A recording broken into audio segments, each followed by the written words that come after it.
I have a couple more questions. Another interesting trend we see is that 86% of buyers say they're willing to pay more for a better experience, and that includes when using technology.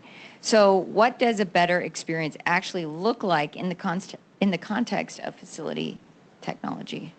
Yeah, so I think for operators, a better technology is probably something that suits their needs more, something where they're not experiencing tons of operational downtime, not that many bugs. It works when they need it to. So I'd say operator side, it's definitely more about the function, the features that it can offer, the convenience it creates for you in your life. Wow, it really made this specific task I do a lot easier, or it makes this specific part of my day go a lot smoother. I think that's where we offer that for the team. I think operationally, like we've touched on before, having the kind of widespread connectivity between the e-commerce and your point of sale and your kitchen, and it's all kind of just a flowing ecosystem. GateMaster helps support that operationally, and I think in most cases, I think it's a positive. But we've also met people that thought like, wow, this is way more than what we thought it was or what we would need. So to them, that might not have been the better system, right? It all depends on your needs. But I'd say generally, it's really just kind of assessing your day-to-day and seeing how that technology improves or makes that quicker. I would also add to that, giving a better experience. There's a lot of overlap between Torque and between what Ruby was talking about. I think a big key is being proactive instead of reactive. Especially with Torque, it's all about being proactive so that the customer never gets into a bad situation. And same with Ruby, these people are giving her this experience where she didn't even know she needed, like the water bottles and stuff like that. There's so much overlap between all this, and the software falls right in line with that. So, if you know you're prone to lines at your point of sale, then being proactive may mean you have a whole nother point of sale terminal set up so that when the overflow happens, you can easily spin up another point of sale and keep them going. So I think there's a lot from the software and hardware side within the park to keep that proactivity going on instead of getting into that reactive mode. And then I know I talked about operations and the team working. I think from a consumer's point of view, and some of the things we're trying to tackle with G6 would definitely be efficiencies in operations. So, how many clicks does it take for me to actually buy my ticket? How much info is it going to actually take for me to buy my ticket? And just minimizing any resistance or, like you said, at first friction in that process to mitigate people leaving.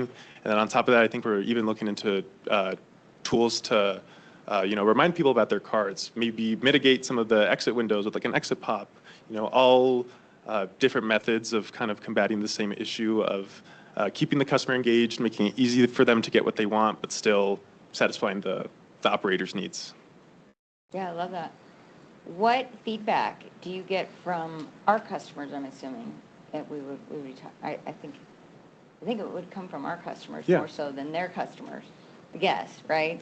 But what feedback do you hear that most influences how we approach this redesign with G6? Yeah.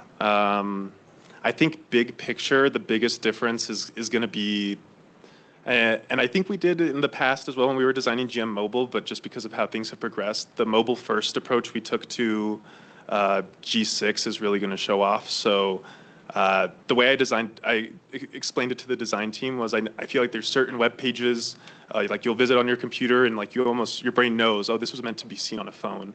So trying to get a lot of those design languages kind of carried over to let customers know that's probably the intended purchase path, since I think on our end we saw upwards of 80% of sales were completed on a mobile device, whereas I think in the past a lot of our production and testing and development was all done desktop side, and mobile was almost an afterthought. G6, it's completely mobile first, convenience first, frictionless, really trying to harp on a lot of those things that I've been touching on. But I think the coolest part of it all is we're keeping it, feature complete. If you've used GateMaster before, it's going to look familiar.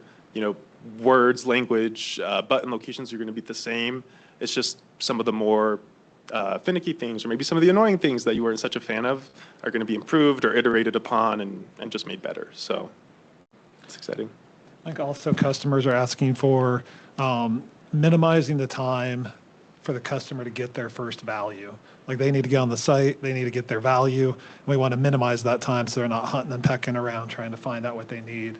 Also, just minimizing and optimizing the user experience. We hear a lot of that, just to make it much more streamlined, so that if you are that parent standing outside the amusement park trying to get in, you can get from point A to point B a lot quicker.